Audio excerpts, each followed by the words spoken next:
جس کی توفیق خاص کے ساتھ زندگی کے لمحات میں ایک مرتبہ پھر آقا دو جہاں تاجدار کائنات صلی اللہ علیہ وآلہ وسلم کی ختم نبوت کی شان میں ایک گلدستہ پھر آپ کے سامنے حاضر ہے۔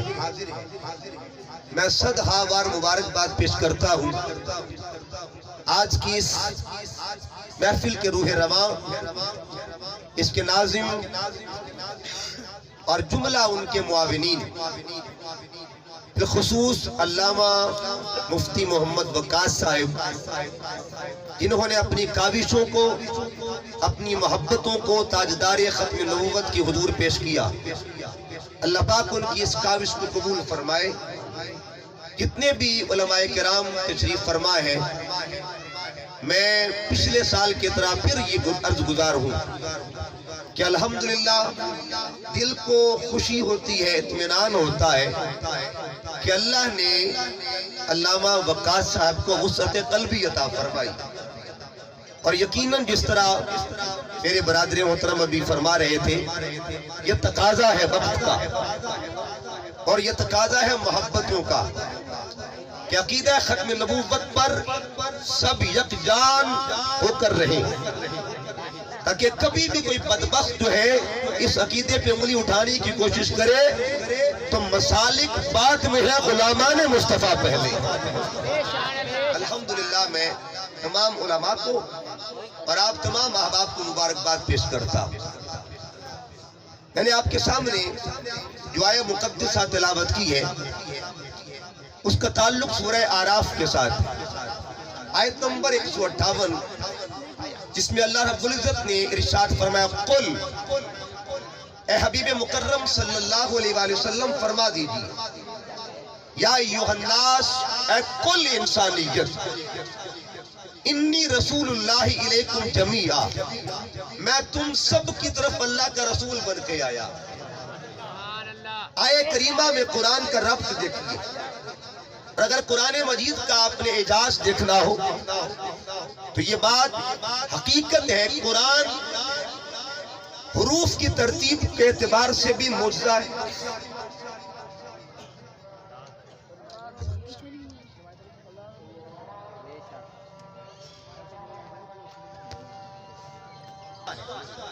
اگر ترتیب حروف کے اعتبار سے دیکھا جائے تب بھی قرآن معجزہ ہے، ترتیب الفاظ کے اعتبار سے دیکھا جائے قرآن معجزہ ہے، اور ترتیب آیات کے اعتبار سے دیکھا جائے قرآن معجزہ ہے، ترتیب سور کے اعتبار سے دیکھا جائے کہ یہ سورت اگلی سورت سے قبل کیوں آئی ہے، تو قرآن وہ کتاب ہے جو ہر سوال کا جواب دیتا ہے۔ علامہ اقبال فرماتے ہیں، قرآن میں ہو غوطہ اے مرد مسلمان، اللہ کرے تجھ کو عطا جدت کردار، زمانہ جیسا بھی ہو صدیاں گزر جائے گی، جتنی بھی ارتقاء پہ دنیا چلی جائے، مگر ہر دور میں کسی بھی سوال کا جواب اگر قرآن سے ڈھونڈنا ہو، قرآن آپ کو جواب دیتا ہے۔ یہ میرا موضوع نہیں ہے، موضوع میرا ختم نبوت کے حوالے سے۔ تو یہ آیت کریمہ جو ہے اس کی ترتیب کو دیکھیے، اس کا ترتیب میں 3 چیزیں بڑی واضح ہیں۔ نمبر 1 کلام کس کا ہے، نمبر 2 پیغام کس کا ہے، اور نمبر 3 عنوان کیا ہے۔ قل یا ایوہ الناس انی رسول اللہ علیکم جمیعا۔ اب لفظ قل جو ہے اگر آپ اس کی گہرائی میں جائیں، اہل علم فرماتے ہیں کاف اور لام یہ 2 حروف ہیں، پہلے کاف آتا ہے پھر لام آتا ہے۔ کاف کا معنی کیا ہے اور لام کا معنی کیا ہے؟ فرمایا کاف کا مطلب ہے قول اللہ تعالی، اور لام کا مطلب ہے لسان المصطفیٰ، قول خدا کا ہوتا ہے، زبان محمد مصطفیٰ کی ہوتی ہے۔ قول احد کا ہوتا ہے، زبان احمد کی ہوتی ہے۔ قول قدیر کا ہوتا ہے، زبان سراج المنیر کی ہوتی ہے۔ قول لا الہ الا اللہ کا ہوتا ہے، زبان محمد رسول اللہ کی ہوتی ہے۔ حبیب اعلان کر دیجئے، یا ایوہ الناس۔ اب یہاں پیغام ہے، حبیب کلام میرا ہوگا، پیام تیرا ہے، تاکہ اس عقیدے کے پیچھے اس تصور کے پیچھے منشا میری بھی ہو منشا تیری بھی ہو، رضا میری بھی ہو رضا تیری بھی ہو، ذات میری بھی ہو ذات تیری بھی ہو، لفظ کل کا پردہ بتا رہا ہے۔ آگے جو عنوان ہے اس کے پیچھے امر خدا بھی ہے، پیغام محمد مصطفیٰ۔ یا ایھا الناس، اے کل انسانیت۔ اب یا ایھا الناس میں کون کون آتا ہے؟ کس کس کو شامل کیا؟ کسی ایک طبقے کی بات نہیں کی، ایک مخصوص علاقے کی بات نہ کی۔ حالانکہ قرآن پڑھیے گا، اللہ نے جب بھی پیغمبروں کا ذکر کیا، باقی نبیوں کا فاؤنڈیشن ذکر کر دی، ان کی لیمیٹیشن ذکر فرما دی۔ فرمایا وَإِلَىٰ عَادٍ أَخَاهُمْ هُودًا وَإِلَىٰ ثَمُودَ أَخَاهُمْ صَالِحًا وَإِلَىٰ مَدْيَنَ أَخَاهُمْ شُعَيْبًا۔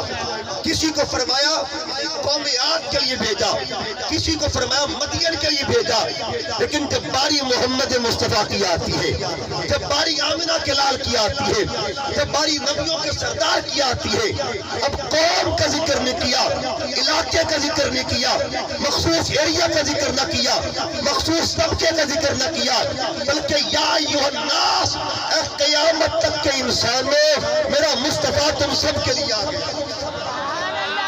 اب کسی اور کی گنجائش نہیں ہے، اور کی ضرورت نہیں ہے۔ اس کا مطلب یہ ہوا جو قادیان کا دجال دعویٰ کرے، پہلے ان کی حواریوں سے یہ پوچھے کہ بدبختو بتاؤ، پہلے تم اپنا انسان ہونا تو ثابت کرو، یہ بتاؤ کہ اس کیٹیگری میں آتے ہو، کیا اس کنڈیشن میں آتے ہو کہ تم انسان ہو؟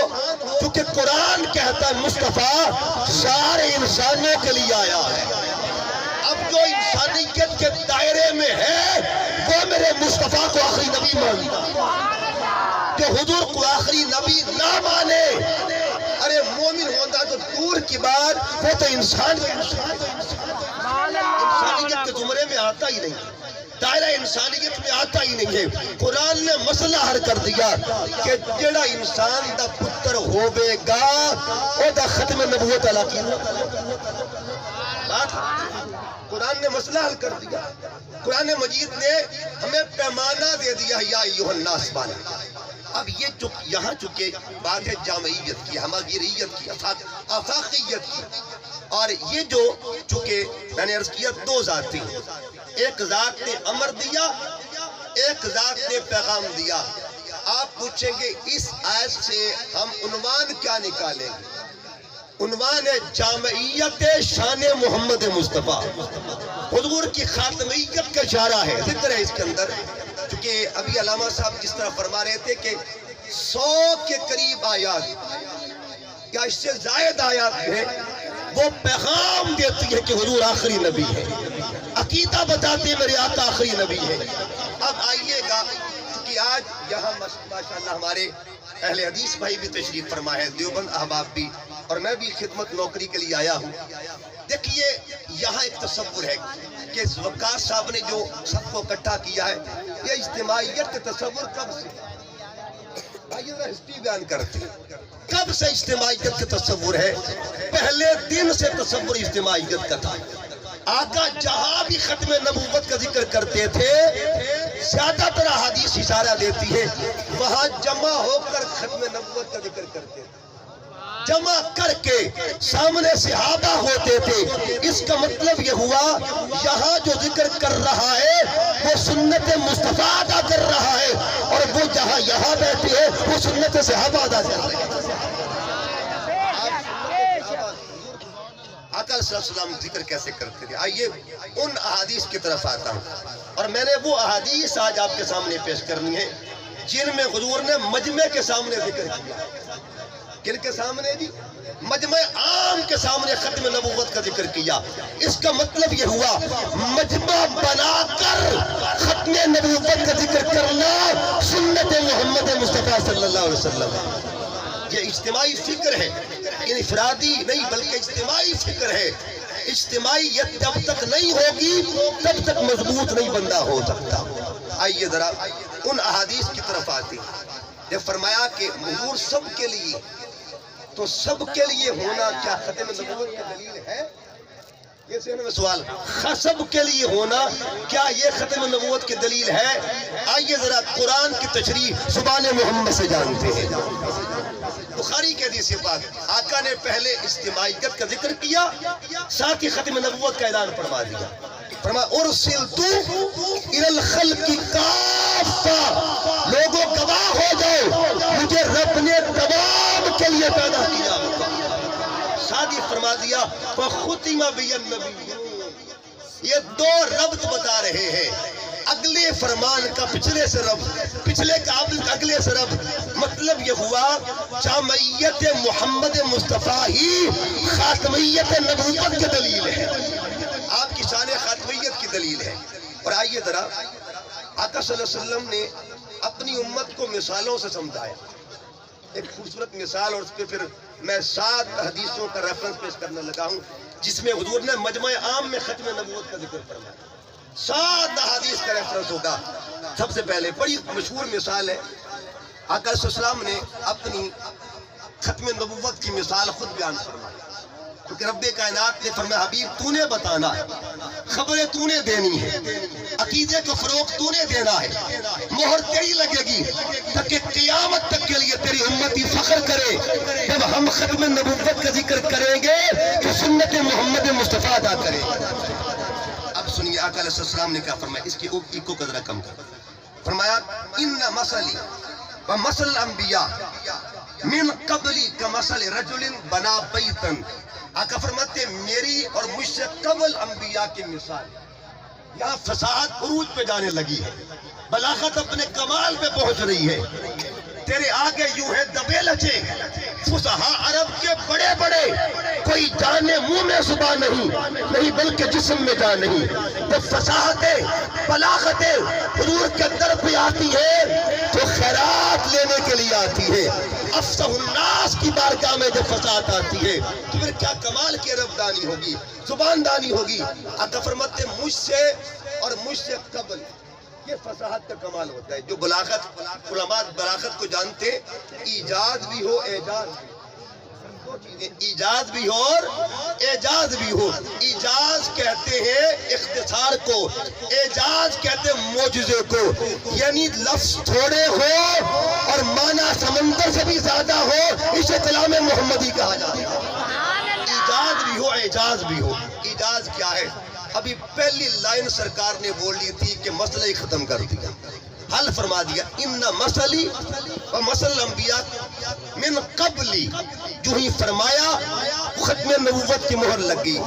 پھر حضور فرماتے مجھ پہ قبل اور میری مثال ایسے ہے جیسے ایک عمارت ہے، ایک قصر نبوت ہے۔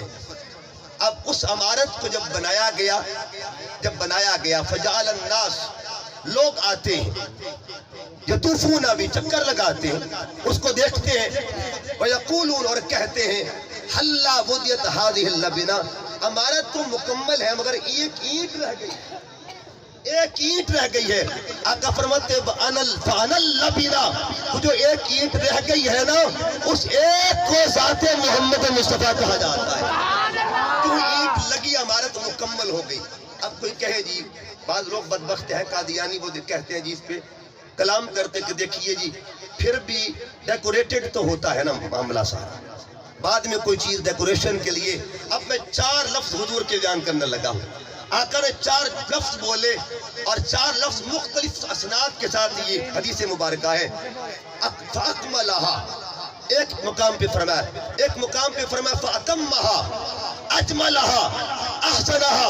حضور فرماتے سن لو، یہ عمارت جو ہے یہ تحسین کے کمال پہ تھی، تکمیل کے کمال پہ تھی، تزئین کے کمال پہ تھی، یعنی جس کے حسن میں ذرہ بھر بھی کمی نہ آئے اسے قصر نبوت کہا جاتا ہے، اسے قصر نبوت کہتے ہیں۔ اور پھر اس کے بعد آئیے ذرا ان احادیث کی طرف آتا، احادیث جو آقا علیہ السلام نے مجمع کے سامنے بیان فرمائی۔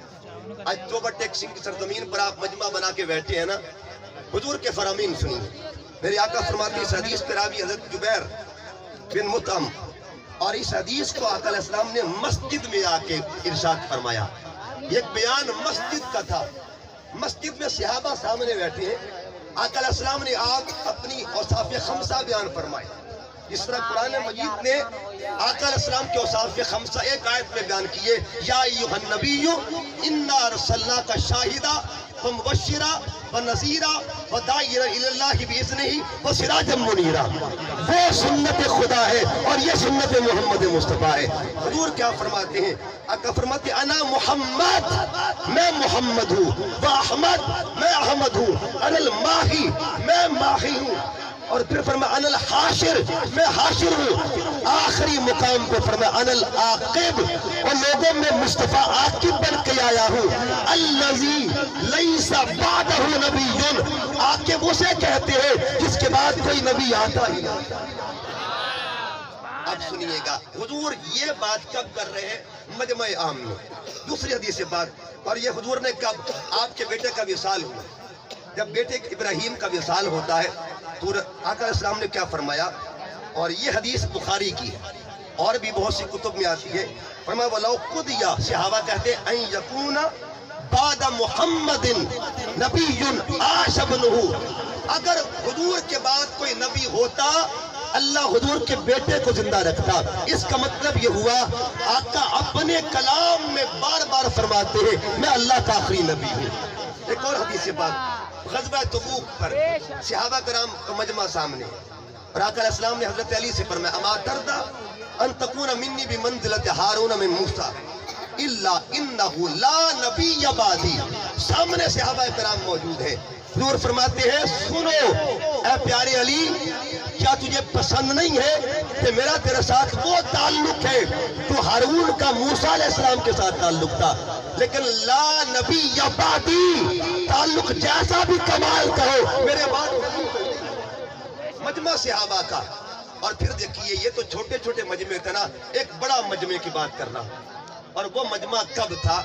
وہ حجت الوداع کا موقع، کل صحابہ ساتھ ہیں، راویوں کی کثرت ہے، اور کلہم عدول کا کمال ہے وہاں پہ، کلہم عدول کا حسین منظر تھا، کل صحابہ سامنے تھے۔ آقا علیہ السلام نے حجت الوداع کے موقع پر خطاب فرمایا۔ پہلے حضور نے یہ ایو یوم ھذا، ایو بلد ھذا، ایو شہر ھذا، یہ باتیں پوچھی، اور آخر پہ میرے نبی نے کیا فرمایا؟ اے ختم نبوت کانفرنس کرنے والوں، اپنے بختوں پہ ناز کرو، اپنے عقیدے پہ فخر کرو۔ مجمع عام کے اندر عقیدہ نبوت، ختم نبوت کا پرچار کرنا سنت محمد مصطفیٰ صلی اللہ علیہ وسلم۔ اب کل صحابہ کرام، حجت الوداع کا موقع ہے، آخری ورڈز حضور کے کیا تھے؟ فائنل ورڈز کیا تھے؟ اس خطبے میں خطبات کئی ہوئے سرکار، لیکن اس خطبے کے فائنل ورڈز کیا تھے؟ فرمایا لا نبی بعدی ولا امت بعدکم، میرے بعد نبی کوئی نہیں، تمہارے بعد امت کوئی نہیں۔ مطلب یہ ہوا، یہ ایک بندے کے سامنے نہیں کہا، دو کے لیے نہیں کہا، اس کا مطلب یہ ہوا جس عقیدے کے گواہ ایک نہ ہو، دو نہ ہو، تین نہ ہو، چار نہ ہو، کل صحابہ گواہی دے، اس عقیدہ ختم نبوت کہا جاتا۔ یہ تو کمال کی شہادت ہے، کمال کی شہادت ہے۔ اور پھر دیکھیے ابھی بات ہو رہی تھی حضور سید الصادقین، تاجدار صداقت، حضور حضرت سیدنا ابوبکر صدیق رضی اللہ تعالیٰ، انہوں نے بھی پہلی بار امت کے اندر اگر کسی مسئلے پر اجماع ہوا ہے اس مسئلے کو بھی عقیدہ ختم نبوت کہا جاتا ہے۔ اور پیچھے ہستی کن کی تھی، سرپرستی کن کی تھی، کمانڈر ان چیف کون تھے، سپرویژن کون کر رہے تھے؟ اس کا مطلب یہ ہوا آج جو ہم مجمع کے اندر ختم نبوت کا چرچا کرتے ہیں، ہمیں اللہ نے توفیق دی ہے تو احسان مند ہے، ہم شکریہ ادا کرتے ہیں سیدنا ابوبکر صدیق کی کہ آقا علیہ السلام کی امت میں آپ نے امت کو شعور دیا ہے کہ حضور کے بعد نبی کوئی۔ پھر یہ اجتماعیت جو ہے یہ تسلسل تھا، پھر امت کے جو اسلاف تھے، اکابرین تھے، میں جلدی بات کو آگے لے کے جا رہا ہوں۔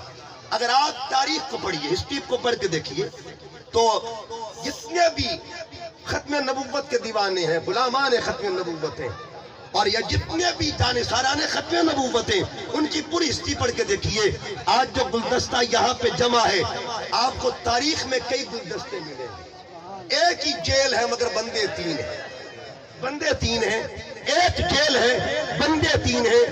ایک بندہ وہ ہے جن کا نام ہمارے جتنے بھی احباب بیٹھے ہیں سارے مسالک کے لوگ، اگر آپ 3 نام دیکھیں گے، ایک نام وہ ہے جن کو پیر مہر علی شاہ صاحب کہا جاتا ہے، ایک نام وہ ہے جن کو سید عطا اللہ شاہ بخاری رحمۃ اللہ علیہ کہا جاتا ہے، اور اسی طرح علماء اہل حدیث میں حضرت علامہ عبد القادر روپڑی صاحب اپنے اپنے دور میں ہر بندہ جو ہے ختم نبوت کا ڈنکا بجا رہا اور امت کو پیغام دیا کہ معاملات سارے بھلا دو، جب معاملہ ختم نبوت کا ہو، بریلوی بعد میں ہے، دیوبندی بعد میں ہے، اہل حدیث بعد میں ہے، غلام محمد مصطفیٰ پہلے۔ یہ فکر دے گے ہمارے قابل، اور یہ میں یقین کریں دل سے بار بار مبارکباد پیش کرتا ہوں ان کو۔ پھر دیکھیے گا، میں عرض کر رہا ایک جیل ہے اور بندے 3 ہیں۔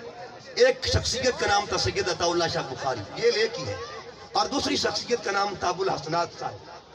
اب یہ جو ابو الحسنات صاحب تھے نا، جب وہ جیل میں، تو آپ کو پتہ ہے جو بڑی جیلیں ہوتی ہیں ان میں معاملات بڑے مشکل ہوتے ہیں، چھوٹے سے جگہ پہ اتنے لوگ کھڑے ہوتے ہیں یا بیٹھتے ہیں۔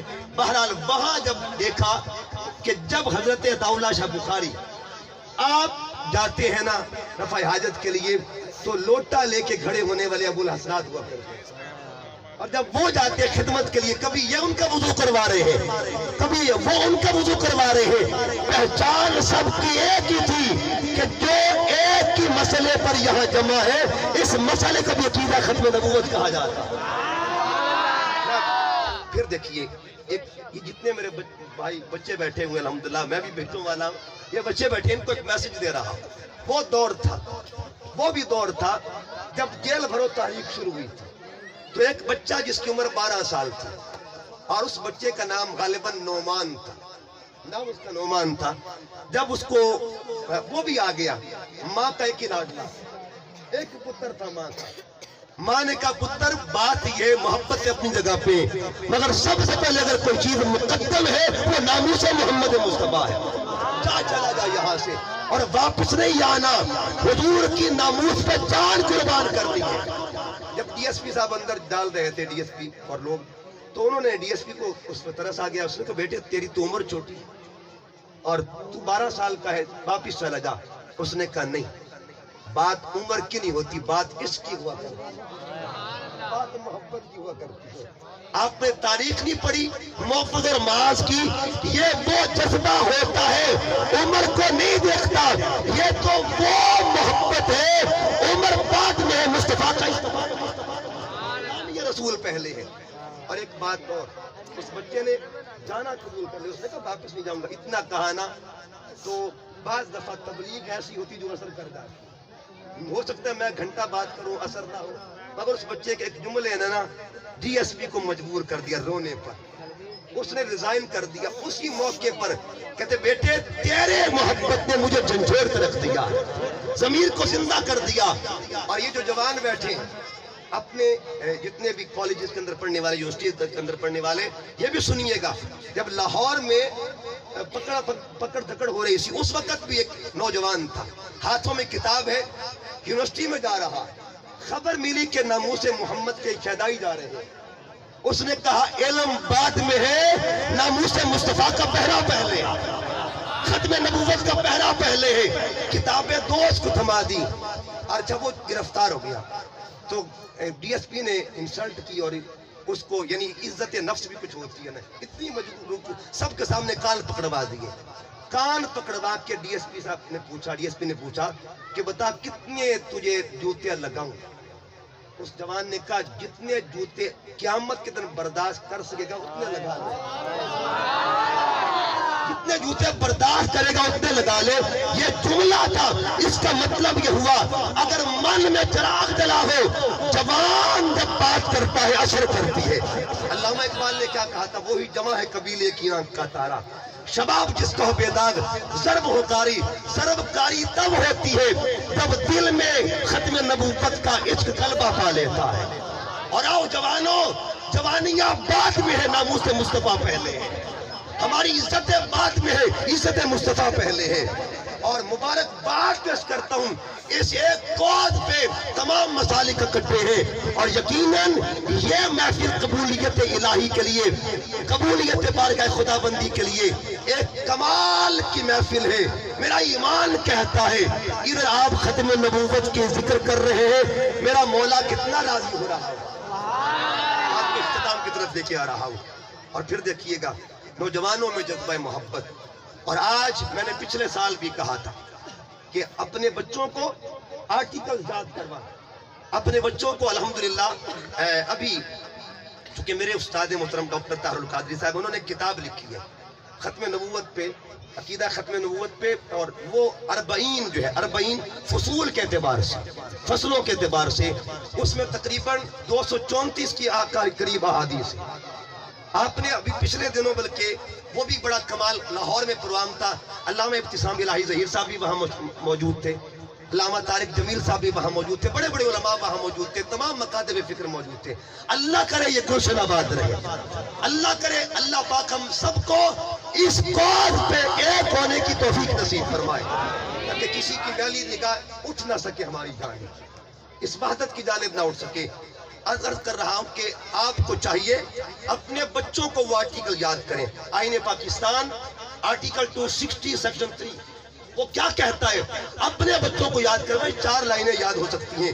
مسلم مینز اے پرسن، یعنی مسلمان کی ڈیفینیشن کیا ہے، ہمارا آئین کیا کہتا ہے۔ آئین پاکستان 1974 کے ان عظیم جانشینوں کو سلام پیش کرتے ہیں جنہوں نے اپنی کاوشوں سے، اپنی خدمات سے حکومت وقت کو مجبور کر دیا تھا کہ سارے مسئلے بعد میں ہے، ختم نبوت کا عقیدہ پہلے۔ اور اس وقت پارلیمنٹ کے اندر یہ بات بل پاس ہوا، اور یہ آئین جو ہے اس پہ فائنل ریکمنڈیشن آ گئی۔ کیا ہوا، لکھتے کیا ہیں، مسلم means a person who believes in the unity and oneness of Almighty of Allah, in the absolute and unqualified finality of the Prophet sallallahu alaihi wasallam۔ حضور صلی اللہ علیہ وسلم کے ختم نبوت کا تذکرہ موجود ہے، اور صرف یہ موجود نہیں، اگر تعزیرات پاکستان کو آپ پڑھ کے دیکھیں، پاکستان پینل کوڈ جو ہے، اگر اس کا آپ مطالعہ کر کے دیکھیں، اس میں باقاعدہ نام ہے کہ قادیانیوں کا اسلام سے تعلق ہی کوئی نہیں، اسلام سے تعلق ہی کوئی نہیں ہے۔ کوئی بھی نام احمدی لکھواتے پھرے، لاہوری کہے، خود کو جو مرضی کرے، ہمارا آئین کیا کہتا ہے، ہمارا آئین کہتا ہے قادیانیوں کا تعلق ہی کوئی نہیں ہے، کافر ہے صراحتاً کافر، اور ہمارا بچہ ان کو کافر کہتا ہے۔ اور یہ بات آخر پہ اپنی بات کو اختتام، یہ میں نے ایک الف سے لے کے یا تک کی چیز خود میں نے الحمدللہ ترتیب دی ہے، اگر آپ اجازت دیں تو میں الف سے لے کے یا تک عقیدہ ختم نبوت کا ایک تعارف کروا۔ میری اوقات نہیں ہے کہ اتنی بڑی مسئلے پہ میں بات کروں، میری اوقات نہیں، لیکن بس وہاں سے اللہ اور اس کے رسول کی بارگاہ سے رضامندی کے لیے ان کی طرف سے رضا کا پیغام آ جائے، بس یہی ہے کہ اللہ رسول راضی ہو جائے مجھ سے۔ علماء کے لیے سبق سنا رہا ہوں، اور الحمدللہ میں نے کلام لکھے ہیں ختم نبوت کے اوپر، خود کلام لکھے ہیں، حضرت ابوبکر کی ہاں سے لے کے اکبر کی راہ تک میں نے کلام لکھا الحمدللہ، کبھی موقع ملا تو آپ کو وہ بھیجوں گا۔ الف سے پوچھو حروف تہجی کیا کہتے ہیں، عقیدہ ختم نبوت کیا ہے۔ الف نے کہا عقیدہ ختم نبوت اساس ایمان ہے، با نے کہا عقیدہ ختم نبوت بقائے ایمان ہے، تا نے کہا عقیدہ ختم نبوت توقیر ایمان ہے، سا نے کہا عقیدہ ختم نبوت شربت ایمان ہے، جیم نے کہا عقیدہ ختم نبوت جمال ایمان ہے، جمال ایمان ہے، خا نے کہا عقیدہ ختم نبوت حسن ایمان ہے، خا نے کہا عقیدہ ختم نبوت خوشبو ایمان ہے، دال نے کہا عقیدہ ختم نبوت دلیل ایمان ہے، زال نے کہا عقیدہ ختم نبوت ذوق ایمان ہے، را نے کہا عقیدہ ختم نبوت راحت ایمان ہے، زا نے کہا عقیدہ ختم نبوت زینت ایمان ہے، سین نے کہا عقیدہ ختم نبوت سبب ایمان ہے، شین نے کہا عقیدہ ختم نبوت شوکت ایمان ہے۔ سعد نے کہا عقیدہ ختم نبوت صدق ایمان ہے۔ سعد بولی عقیدہ ختم نبوت ضیاء ایمان ہے۔ دعا نے کہا عقیدہ ختم نبوت طلعت ایمان ہے۔ سعد بولی عقیدہ ختم نبوت ظہور ایمان ہے۔ ایمان ظاہر تب ہوتا ہے جب بندہ عقیدہ ختم نبوت بیان کرے گا، ورنہ اس کا ایمان جو ہے ظاہر نہیں ہوگا، اندر سے کچھ اور ہوگا اور ختم نبوت کا منکر ہوگا۔ آگے کیا لکھا؟ عین نے کہا عقیدہ ختم نبوت عروج ایمان ہے، عروج ایمان ہے۔ غیر بولی عقیدہ ختم نبوت غایت ایمان ہے۔ فا نے کہا عقیدہ ختم نبوت فخر ایمان ہے۔ کاف نے کہا عقیدہ ختم نبوت قوت ایمان ہے۔ کاف بولی عقیدہ ختم نبوت کمال ایمان ہے۔ لام نے کہا عقیدہ ختم نبوت لذت ایمان ہے، لازم ایمان ہے۔ میم نے کہا عقیدہ ختم نبوت معیار ایمان ہے۔ نون نے کہا عقیدہ ختم نبوت نور ایمان ہے۔ با نے کہا عقیدہ ختم نبوت وقار ایمان ہے۔ ہاں بولی عقیدہ ختم نبوت ہدایت و ایمان ہے۔ دونوں جائے یقین کی انتہا پہ جا کر بولی یا رب میرے ایمان کو مضبوط بنا دے، میں ختم نبوت پہ دل و جان